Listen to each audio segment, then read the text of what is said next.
This is CGTN, China Global Television Network.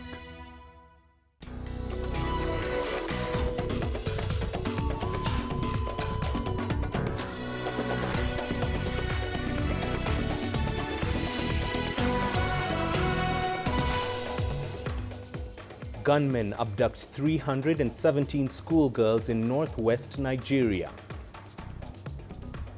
Côte d'Ivoire becomes second country to receive COVAX vaccines. And Doctors Without Borders warns of a potential third wave of COVID-19 in southern Africa. Hello and a very warm welcome to you wherever you're joining us. This is Africa Live only on CGTN. I'm Mahia Mutua live in Nairobi. Uche Okoronkwe joins me now with your business headlines. Thank you, Mahia. And here's a look at what's coming up on Africa Live Biz. Kenyan lawmakers plan to raise the current $82 billion debt ceiling for more borrowing.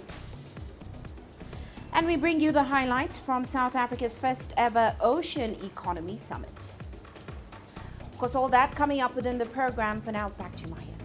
Uche, thank you. We begin in Nigeria, where police in Zamfara have confirmed the abduction of 317 girls from a school in the northern state.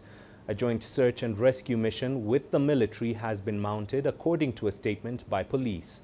Armed bandits raided the Jangebe Government Girls Secondary School around 1 a.m. local time. This is the second such kidnapping in Nigeria's north in 9 days. The region is facing a surge in armed militancy. Well, for more on that story, Phil Ihaza now joins us from Nigeria with the details on the latest. Phil, what more can you tell us about the abductions at this time?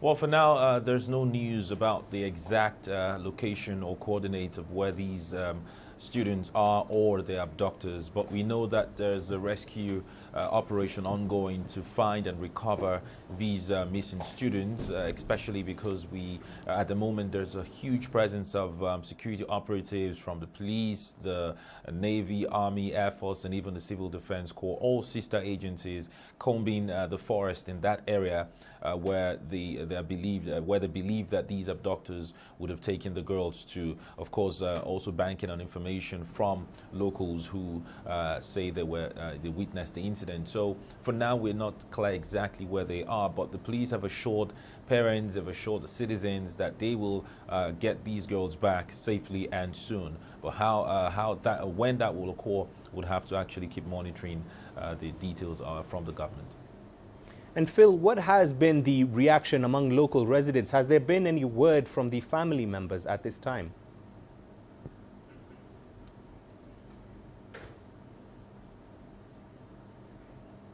So at the moment, we know that there's been a protest by several family members, especially angry parents of these girls. So a few of them were rescued, or some of these girls, about 50 of them were rescued, and they've been taken back to their parents. But we're missing 317 girls, and so you can imagine the grief and pain from the parents of those girls, who of course have the memories of Chibok girl, Dapchi schoolgirls, the Kankara boys in Katsina, the Kagara students in Niger State, and now another attack in Jagebe, that's in Zamfara State. So they've been protesting. Some locals in the community actually attacked some members of some journalists and other security operatives trying to do some work in the state. But there's been calm since then, and the police have assured and reassured them again to let them do their job so they can find the students. The hope now is that they would recover all of them soon and safely, just like they did in the case of Katsina. Phil, thank you very much for that. CGTN's Phil Ihaza joining us live from Abuja, Nigeria. Well, the Zamfara state kidnapping follows a series of similar events in Nigeria in the past 3 months. On Wednesday, suspected Boko Haram militants killed at least 10 people in the Borno state capital of Maiduguri. Last week, gunmen killed 1 student and abducted at least 42 people, including 27 students from a boarding school in Niger State. The hostages are yet to be released. In December, 10 people were killed, including 4 security personnel, in raids on 3 villages in Borno State. Earlier that month, gunmen kidnapped 344 boys from a boarding school in President Buhari's home state of Katsina. The boys were released a week later after negotiations with government officials. Right, well, to get more perspective on the security situation in Nigeria, we're now joined by Patrick Agbambu, a security consultant there. Patrick, what is happening in the country? Is it that security has collapsed in the north of the country? 317 girls is by no means a small number.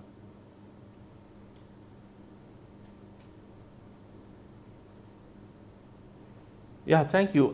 It's not only in the northern part of the country.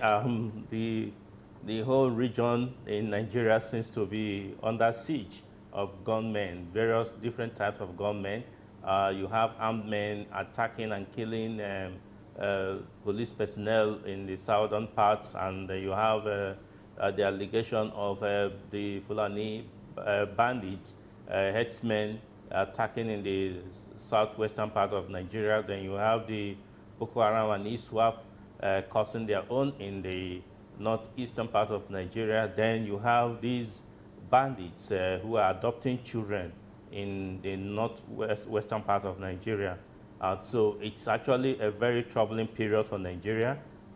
This everywhere seems to be under siege as we speak, because people are worried and disturbed. Nobody knows where it's safe or where next it will happen. And Patrick, some people would say that the militant group Boko Haram has been roaming the area with impunity. What would you say is behind the latest kidnappings?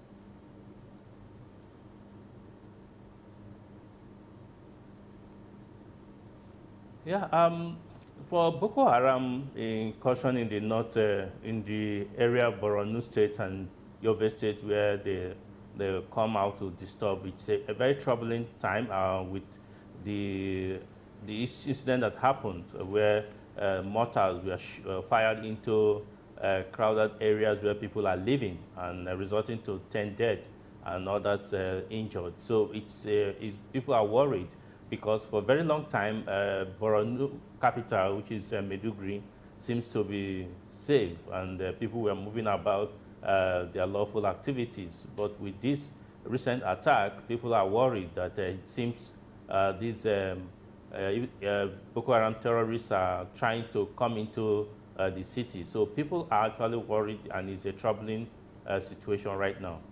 And as the government seeks solutions now, do you think it's perhaps time to have dialogue with the militant group Boko Haram?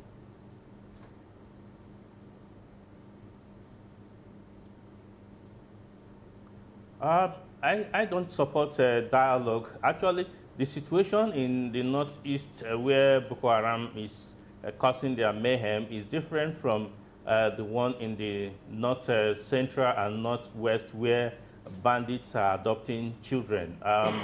Those bandits are adopting children for commercial purposes, for negotiations with government for monetary rewards. So, and I had said severally that once the government goes into dialogue, into negotiations, or into paying ransom to any criminal gang, then you should expect more acts by these people, and that is what is happening. From the period the government acknowledged that some ransom were paid for the adopters of the Kankara boys, we said that more adoption will follow, and so it has followed with the one in Kangara and now in Jagabe in Talata Mafara. So I don't support negotiations or paying of ransom. Yes, government, if you have your territory under control, then you can actually discuss with them from the strong point, but not when you have your children, your citizens under their hold. It becomes difficult for you to have any meaningful dialogue with them. So I don't support dialogue. All right, Patrick, thank you very much for your insights there. Patrick Agbambu, who is a security consultant, joining us live there from Nigeria. Well, turning to health matters now and to news just in, the UN Security Council has given a unanimous approval to a resolution which calls for improved access to COVID-19 vaccines in conflict-hit or impoverished countries. This is the second resolution on the pandemic passed by the Council since it began a year ago. In a rare gesture, proposal was co-sponsored by all 15 members of the Council. UN Secretary-General Antonio Guterres has been calling on the world's largest economies to create a task force to plan and coordinate a global COVID-19 vaccination plan. Well, let's now head to Côte d'Ivoire, where an expected batch of COVID-19 doses from the COVAX vaccine sharing program has landed in the country. A plane carrying over 500,000 AstraZeneca doses touched down in the commercial capital Abidjan on Friday, paving the way for the West African nation to launch a vaccination campaign. This is the second COVAX consignment in Africa after the first one was delivered to Ghana last week. COVAX plans to deliver nearly 2 billion doses to over 90 low and middle income countries by the end of the year. The program seeks to create a level playing field in the distribution of vaccines to counter the spread of COVID-19 in poor nations. Wealthier nations have vaccinated millions of their citizens, while many poorer nations are still waiting to receive initial shipments. Speaking while receiving the consignment, the Ivorian Minister of Health called for fairness in the distribution of the vaccines. Ivory Coast is already amongst the first 27 countries that have managed the pandemic well so far. Our economy has suffered less. This delivery comes in the context of this performance. But I would like to call on the international community, the technical and financial partners, that the fight against this pandemic must be done in fairness.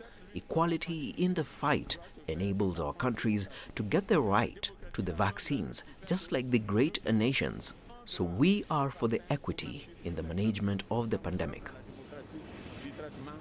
Now, Médecins Sans Frontières, or Doctors Without Borders, says even though COVID-19 case numbers in sub-Saharan Africa are coming down, it is concerned about a potential third wave. The emergency humanitarian organization is calling on wealthier nations and pharmaceutical companies to help ensure developing countries have access to effective and affordable vaccines. Renee Del Carme reports. Médecins Sans Frontières, or MSF, says a highly infectious variant of COVID-19 sweeping across Africa makes equitable access and distribution of vaccines throughout the continent more critical now than ever. More than 174 million vaccines have been conducted globally across the world at this stage, but more than 75% of those have been done in only 10 countries, and very little of those have been done across the African continent. We have seen barely any vaccine rollout across the continent, and that's because countries are simply not able to access those vaccines at this moment, which is a really serious concern. High-risk people, people with diabetes, older people in most low and middle-income countries and in Southern Africa are continuing to die while they see that the vaccines are available and yet not available to them. It's the exact opposite of what we needed when we saw this pandemic coming. Instead of a solidarity, we're seeing increasing nationalism, profiteering by Western pharmaceutical companies, and that has to stop. In South Africa, where the vaccine rollout recently got underway for healthcare workers, millions of ordinary citizens are still way back in the vaccination queue. It would be nice if other countries help South Africa and other countries in Africa, so we can overcome the coronavirus. Currently, Africa is battling due to unemployment, and without the assistance of other countries, we will really be in dire need.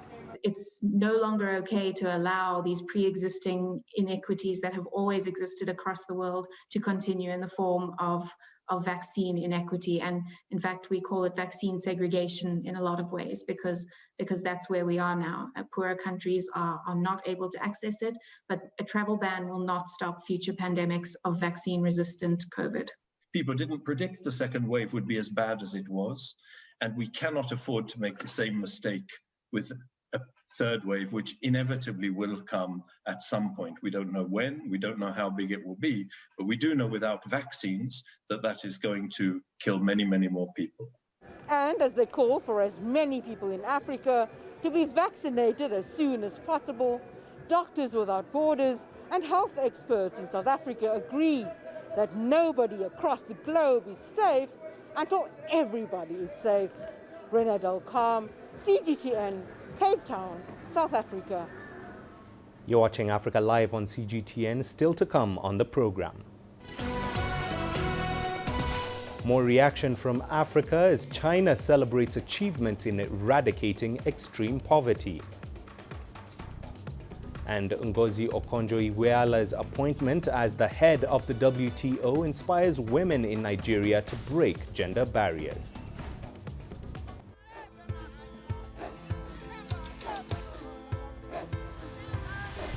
Africa is a continent of diversity, with varied climates and enchanting geography, and a people so distinct, but with a shared enduring spirit. We are at the heart of the continent to bring you the untold stories. Let's have a look. We celebrate Africa as it shapes its own destiny. Tunis, Cairo, Juba, Johannesburg, Ethiopia, Tanzania. Africa Live. Find your voice. I try to not let it affect me, but there are days when it does. I'm a human being, and to see patients in a hospital bed and their family members are not there, there's no one there to hold their hand, that human touch, you know?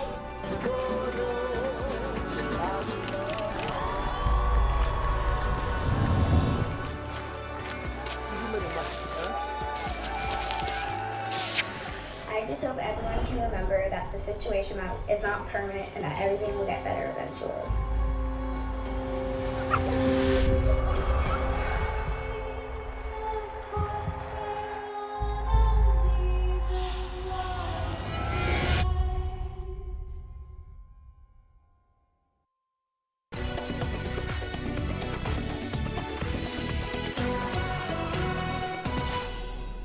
Welcome back. Now, U.S. airstrikes on Iraqi militias countering remnants of Islamic State in the east of Syria are reported to have killed at least 22 people. The Pentagon says the facilities belong to militias that are supported by Iran. Washington says it was responding to rocket attacks against U.S. forces in Iraq on February the 15th. Iraqi militias have been demanding that American forces obey Parliament's order last year to leave the country, following the U.S. killing of top Iranian and Iraqi commanders. In Armenia, protesters are taking to the streets again a day after the Prime Minister accused the military of an attempted coup. Supporters of the opposition are rallying in the capital, Yerevan. They say they want Prime Minister Nikol Pashinyan to resign. Pashinyan has been under intense pressure over his handling of the conflict with Azerbaijan last year. Military leaders have called for the Prime Minister to step down on Thursday. The UN Human Rights Council will discuss the role of poverty alleviation in promoting and protecting human rights. The 46th session is underway online in Geneva. Su Guoxia, a top Chinese official for the Rural Revitalization Bureau, will join the meeting. China has eliminated absolute poverty and will share its experience. We will bring you more details as we get them. Well, the African Union is backing calls for drug makers to waive some intellectual property rights on COVID-19 medicines and vaccines. This is in efforts to speed up rollout to poor countries. South Africa and India made the proposal to the World Trade Organization in October last year. Both countries manufacture drugs and vaccines and argue that intellectual property rights are hindering scale-up in production of medical products. Some Western nations have opposed the move, citing that the ban will restrain innovation. This is through killing the drive by pharmaceutical companies to make investments in research and development. John Nkengasong, the director of the Africa Centers for Disease Control and Prevention, says that IP transfer will address inequalities in global public health. Well, for more on that, we're now joined by Evans Ufeli, who is a lawyer in Lagos. Evans, what is the viability of the proposal by the Africa CDC chief?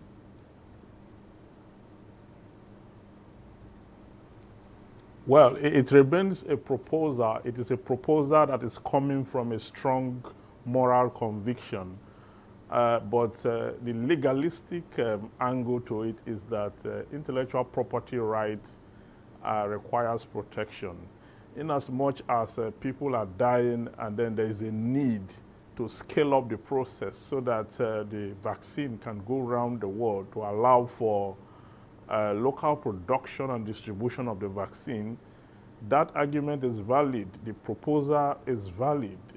But the other part of it is that the companies, the pharmaceutical companies that invented these drugs, okay, have done a lot of research, have put in a lot of resources into this, and their argument is that the patent rights for these products, okay, must be kept within their domain for the period allowed by law to allow them reap commercially the benefits of their inventions.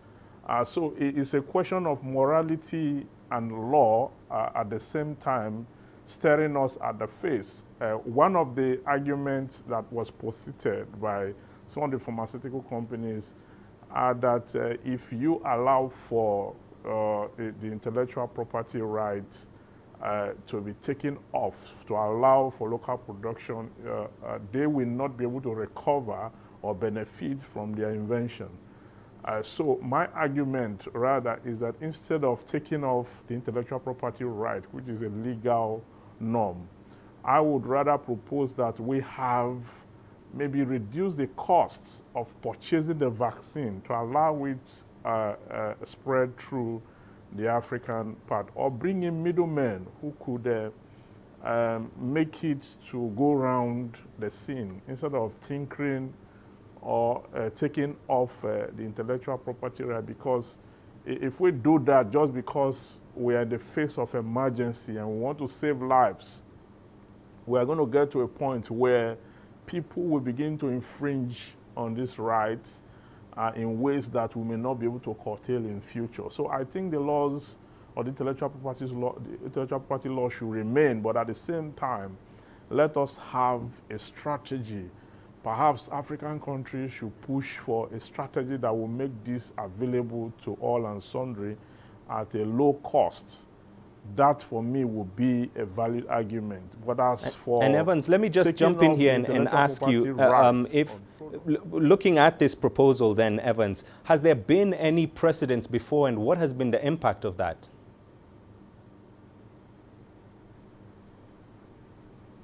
Pardon? Have there been any precedents with regards to this proposal, and what has been the impact after that? Oh, of course, there have been precedents. Of course, in the 90s, the early 90s, such proposal was made with respect to the HIV/AIDS vaccine or the drugs, you know, and it was a long battle because the pharmaceutical companies that produce these drugs is the same argument. The patent right must be protected. It is an international policy, okay? And at that time, it didn't scale through. Africans or poor African countries could not have the patent right to produce these drugs, which led to the death of over 12 million Africans by the records. So we are saying the same thing over and over again, that the precedents are there, but the story is still the same. Okay, so if we have a situation where we can possibly make this proposal as regards the availability and the costs, and then a reduction of the costs, then that may scale through. But this is also not to say that if the pharmaceutical companies are willing to make it available or to take off the intellectual property and allow us to have this thing, that will be fine too. But generally speaking, I believe that we should give it a human face. The pharmaceutical companies should look at much more than the commercial value that it brings to them. They should also look at the public health emergency and the situation, so that we can have a proper way of going around this to make sure that we're able to reduce the deaths, okay, that has occurred over time. So it is clear that there's precedent, but the precedent itself did not succeed because of the place of the legalistic view and the laws on intellectual property. But if you go further to look at it, even Article 8 of the organization, World Trade Organization, made provision that countries should amend their laws to allow for, when there's an emergency like this, to have this intellectual property right reduced. All right, Evans. Evans, thank you very much for that. We'll have to cut it there. Evans Ufeli, who is a lawyer, joining us live from Lagos, Nigeria. Moving on, Zambian experts have been speaking on China's transformation from an agrarian society into the world's second largest economy, saying it should be emulated. They say China's economic policy has lifted hundreds of millions of people out of extreme poverty, which is equivalent to populations of several countries in Africa. They're now calling for adoption of the strategy by African leaders as the continent seeks to end cycles of poverty through economic prosperity. A miracle explained by the statistics that come out of China. You're talking about 100 million people out of poverty. Those, by statistics of other nations, those are a couple of nations completely taken out of poverty. That's not a mean achievement. It's tremendous. It's something that blows your mind just to think about what did China do just to make sure they have this great success of building a moderately prosperous society. You're talking about 832 impoverished counties, all lifted out of poverty. Huge investment that China made in order to take people out of poverty. 1.6 trillion yuan. 1.6 trillion yuan. Comparable to about $246 billion spent on poverty alleviation since around 2012 until now. So huge investment, huge organization of the masses and the people, but huge results that have come out. With the government and the Chinese people involved for you to eradicate poverty. We would like to congratulate the CPC party and the Chinese government, together with the Chinese people, working together hand in hand to fight poverty. And it is a very good news that China has really reached its goal of eradicating poverty.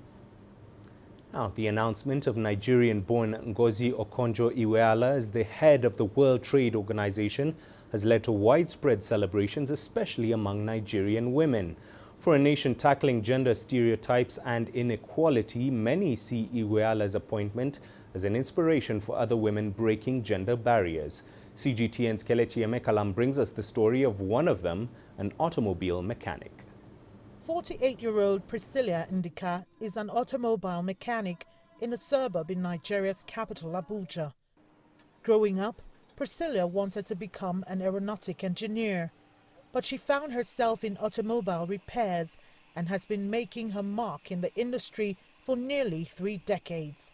Her dexterity with fixing Volvo-branded cars earned her the name Madam Volvo. I want to be separate. I want to be different from other girls that is doing other jobs, female jobs. But her success in a male-dominated industry didn't come easily. In a society like Nigeria that's largely patriarchal, Priscilla has met with resistance and unequal treatment because of her gender. As a female mechanic, men would like to intimidate you. But being a strong person inside the job and you know what you're doing, that challenges or the intimidations will not be, you will not regard it. She's inspired by women like Ngozi Okonjo-Iweala, the first woman and African appointed to lead the World Trade Organization. I will say that she's my role model because I like her actions. She don't even mind what people will say. She will do the right thing. Her appointment and her lifestyle encourages us. It makes us to know that what a man can do, woman can do it better than the men. So she gives us joy. Priscilla is able to pay her kids' school fees from her automobile repair earnings, but she says her greatest feat is inspiring other young women. She's trained over a dozen girls and wants to help more become self-dependent. My plans to have a bigger workshop where I will be able to train more women, more girls. Instead of them relying on their parents or relying on men, they will concentrate and learn a trade that will benefit them in future. So if I can have the workshop well equipped, I will be able to train them. Despite gender parity issues, the country's Bureau of Statistics shows that 40% of Nigerian women are entrepreneurs. It's one of the highest ratios of female business owners in the world. With the right support from institutions and government, many here believe that Nigerian women can achieve even greater feats. Kelechi Emekalam, CGTN Abuja, Nigeria.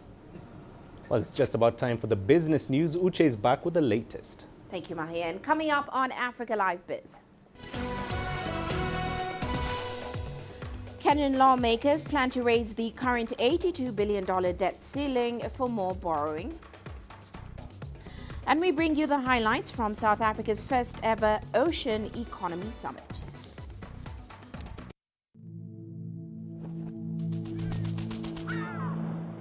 How will your world change today? What happens here? What happens there? Or what you make happen for yourself? If it matters to you, it matters to us too. Your stories are the stories that need to be told. Africa Live. Find your voice.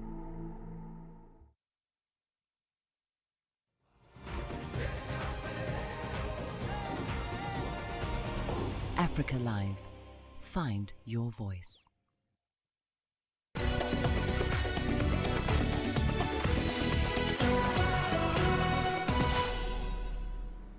And let's start off in Kenya, where lawmakers are set to raise the debt ceiling in a bid to accommodate Treasury's borrowing for development spending.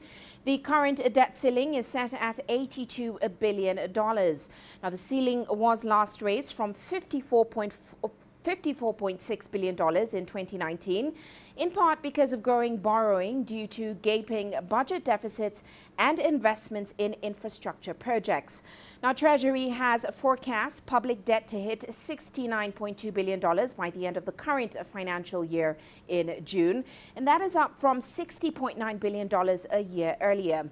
Next year may also see a significant rise in public debt of up to $78.2 billion and a further $85.4 billion by mid-2023.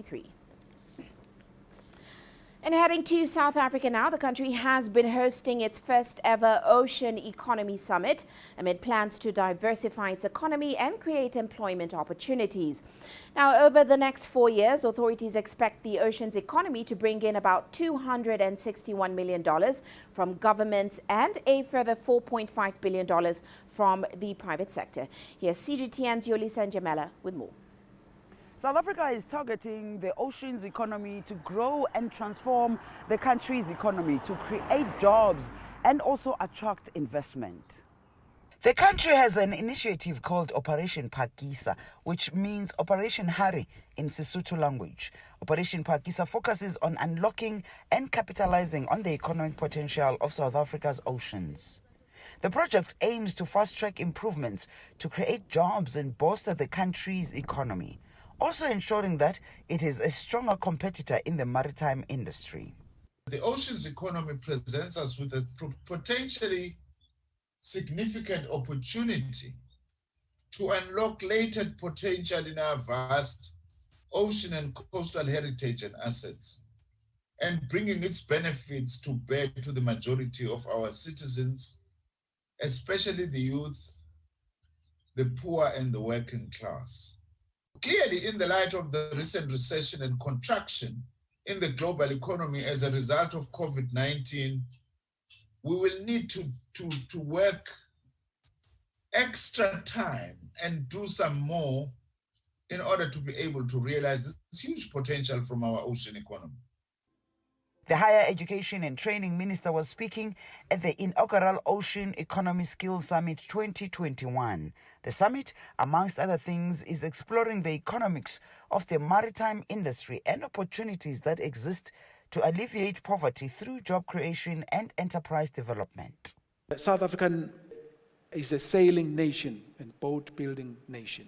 So that's the focus. We're trying to highlight the importance of sailing and boat building. According to the South African International Maritime Institute, South Africa's commercial ports handle sizable amounts of cargo with an estimated annual traffic and activity of some 30,000 vessels. This makes the country the gateway into the regional and international maritime trade. The industry, or the oceans industry, is quite a broad industry. It encompasses fishing, it encompasses shipbuilding and ship repair, it encompasses boat building, the oil and gas sector is active there. Our objectives are in economic growth and job creation.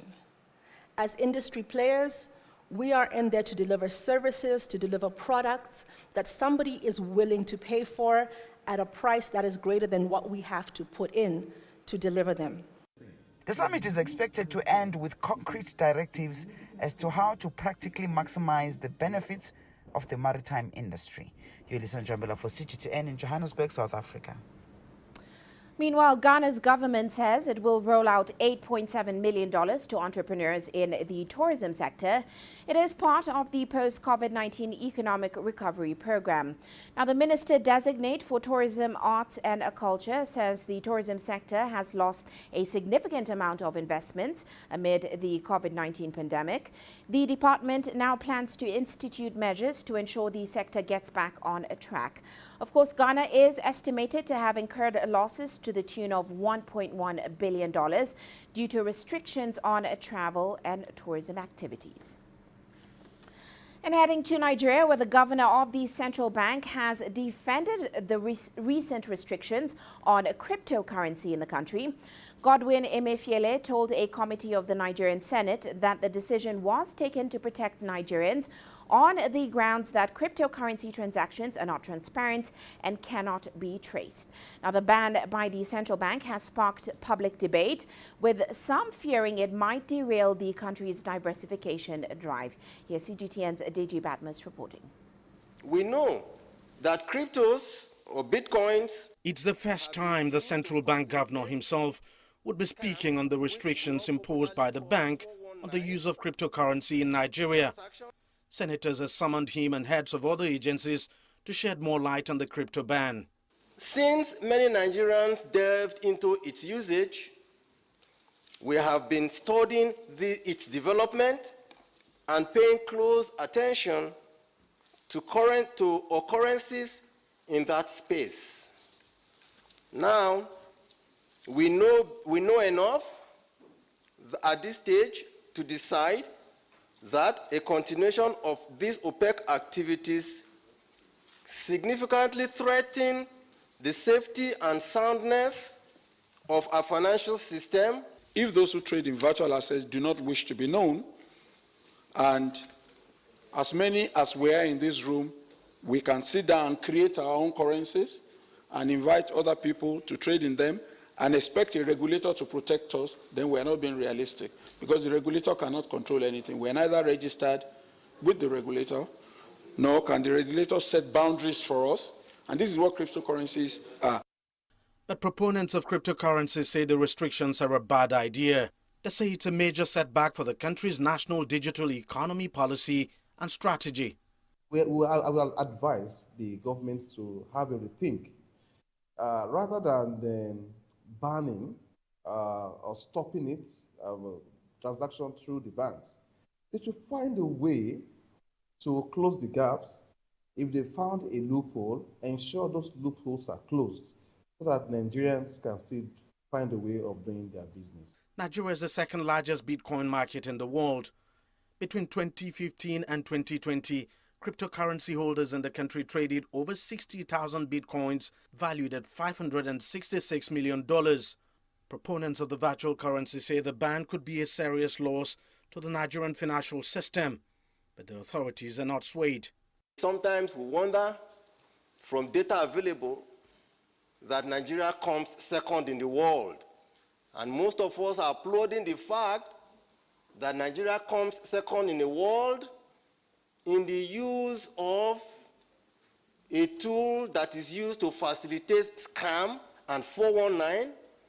We come second in the world in the use of tools that are used to finance money laundering. We come second in the world in the use of a tool that finances terrorism. The last has certainly not been heard of cryptocurrency in Nigeria. The CBN chief says he's asked the relevant departments and the Apex Bank to carry out further investigations to enable everyone have a better and deeper understanding of the cryptocurrency ecosystem. Besides, the Senate will also have a say after eventually considering the report of its committee. Deji Badmos, CGTN, Lagos, Nigeria. To some international news now. Some companies in China have started their spring hunting season for new staff, and it is notable that in Shanghai this year, many financial institutions have expanded their search for wealth management professionals. Here's Chen Tong reporting. Liu Tianyi has been working as a wealth management manager for only a year.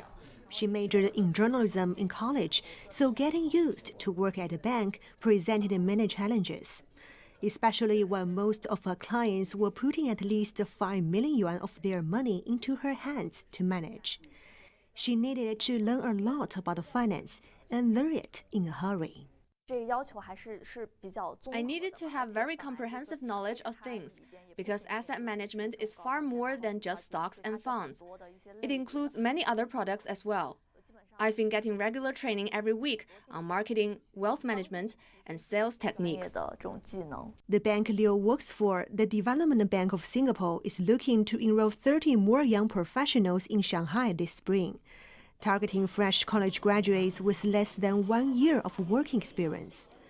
The bank's big plan is to target China's growing wealth management market. A report from the China Banking Association shows the number of high net worth individuals in the country had reached 1.32 million as of the end of 2019, accounting for 20% of all those in the Asia-Pacific region.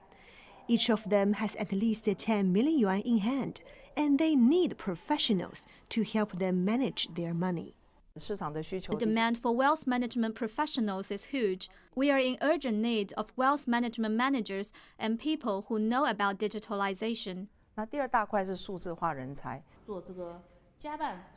This professional training center in Shanghai is feeling the demand as well.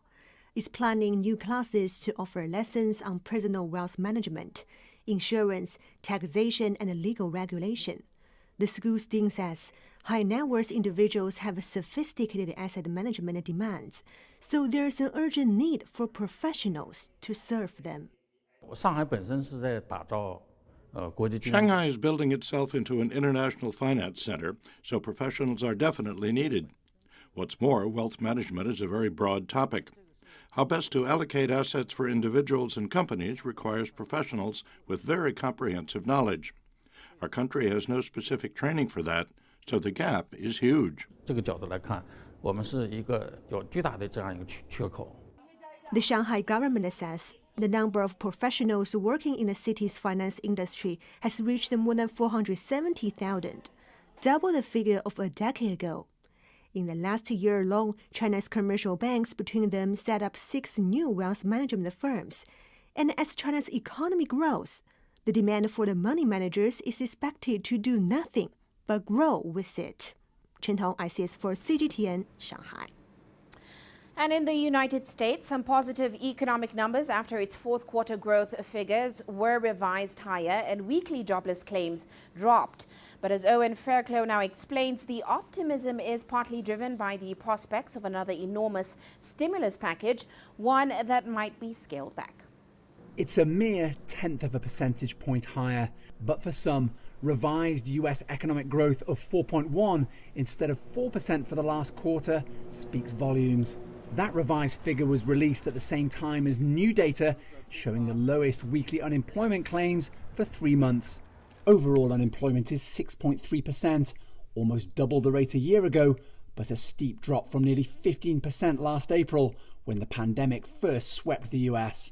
Some of the optimism about a strong recovery is being driven by prospects for a $1.9 trillion stimulus package, the third of its kind in a year. But Republicans are battling Democrats over their aim to include in the deal a rise in the minimum wage for the country's lowest earners, who've been hit the hardest by the pandemic. And even if stimulus checks of $1,400 are likely to be agreed in a scaled-back stimulus plan, the head of the US Central Bank is urging caution about economic growth. We're still 10 million jobs below the level of payroll jobs before the crisis. There's still a long way to go. Despite that, some economists think annual output for this year will surge as much as 6%, the highest since 1984. Owen Fairclough, CGTN, Washington. Well, that's all for now on Africa Live Biz, but coming up later on Global Business Africa, pharmaceutical company Roche has signed a deal with the government of the DRC that will see cancer patients get treatment at no cost. We'll be taking a look at the deal and the state of healthcare in the Central African nation. Of course, all that coming up at top of the hour. For now, back to Mahia. Uche, thank you very much for that. Still to come here on Africa Live. We'll be taking a look at different foods that define unity and diversity in South Africa. Join us in Global Business and see Africa through our eyes. The greatest journeys, the greatest sights, the greatest adventures. Here in Kanata, this weir allows the locals to walk on water. We're far more than just TV news. We're your passport to the wonders of Africa. To bring you stories of struggle, survival and hope.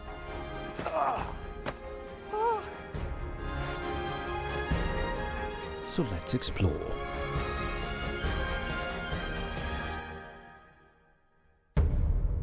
CGTN. See the difference.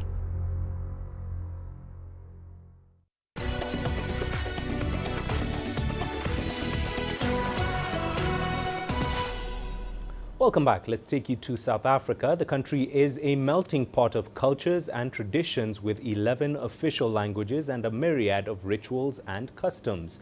That diversity is also reflected in the food, in particular traditional food. CGTN's Yolisa Njamela takes a look at South Africa's culinary traditions. According to South Africa's Center of Excellence in Food Security, local traditional foods are nutrient-rich, are not processed, and have a long history of supporting health and wellness. The organization focuses on innovative research and critical inquiry to enable South Africa to tackle the challenges of food. Some nutritionists say many communities have neglected the importance of traditional food intake. As a result, they suffer the negative effects of eating junk food. But many continue to strive to make nutritious traditional food. Johannesburg resident Stolubu Mpofu is one of those. She's a working mother of 2, but insists on making time to make this kind of food for her family. I like cooking traditional food just because it's healthy for my children and my husband. It has vitamins, proteins, and minerals. I like hot, spinach, and pap. Junk food is not healthy. It's easy to get them, but you will be always taking money to the doctor just because you like easy thing. Homemade food is the best. On the day we visit her, she's making mala mogodu or tripe, murogo or African spinach, and mabele or sorghum. Sorghum is an indigenous African grain. The grain can be ground into flour and used for making bread and porridge. It can also be fermented into sour porridges and beers. Murogo is the name used in South Africa's Sesotho language for many types of leafy green vegetables. The greens are also known as African spinach. It's a good source of protein, fiber, vitamins, and minerals. Morogo is very good. It's healthy. Even my kids love it. The food I make boosts the immune system of my children. You'll never find them having flu or such, so I don't have to always get medication for them. Even taking them to the clinic is rare now. On the other hand, tripe is popular as an affordable source of protein and nutrients. They are very healthy. They are very cheap and affordable. Even though you're not working, you can go and buy them and cook for your kids. Another thing with umkhoti is very rich in proteins. Even so, Mpofu is well aware that she's unable to completely stay away from the ever quickly available junk food, as her daily responsibilities don't allow enough time to indulge in traditional cuisine. Yolisa Njamela for CGTN in Johannesburg, South Africa. And here's what's coming up in the sport. FIFA Ethics Committee drops Franz Beckenbauer's case due to expiry of statute of limitations.